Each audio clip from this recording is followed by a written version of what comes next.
So now I'm going to show you how to stitch the stems in place.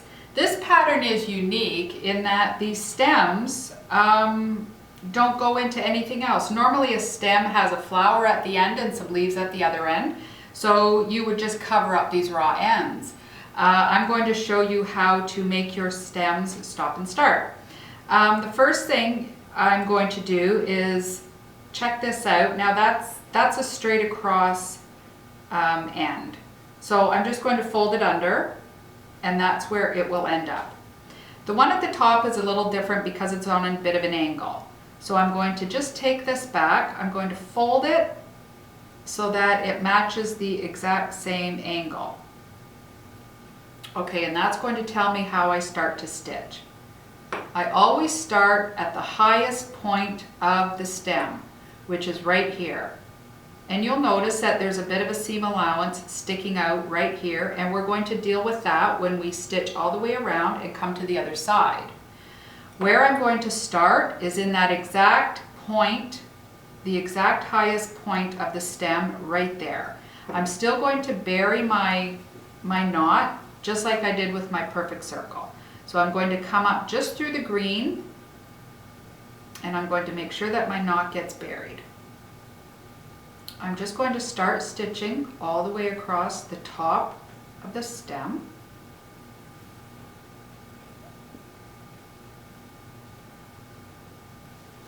And I'm turning it because I'm going down the other side now. So I'm just going to stitch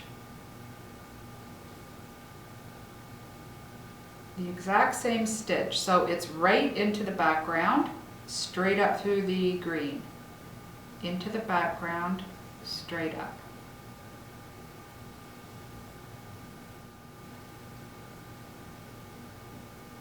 Okay, so I'm coming towards the end of this one. So I'm just going to fold it under so that it's square. And that seam allowance is just going to fit right underneath it. So I'm going to stitch it all together. It's going to be a little bit thick at the end, but that's fine. You'll still be able to stitch through it.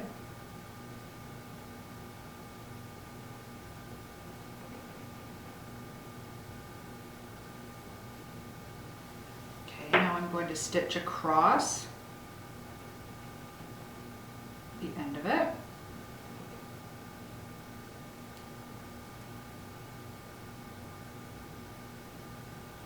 To work up the other side.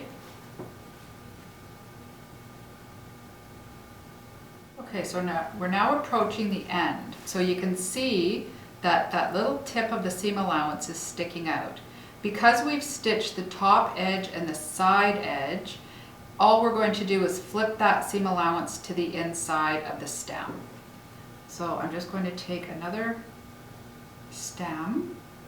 And another reason I like these perfect scissors is because it has a blunt end on it, and all I can do now is just put that seam allowance inside using the tip of my scissors. I'm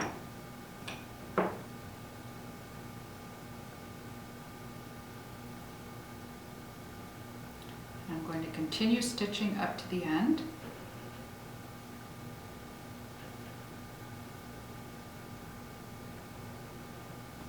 To take my very last stitch just through the background, flip it over, hold the thread in my left hand, wrap it around my needle twice, move the knot down so that I'm about 1/4 of an inch from the background, and just go into the background and pop it so that the knot is now buried. And then I cut my thread. Whoops, cut my thread. So now I'm going to flip it over, and there's my stem.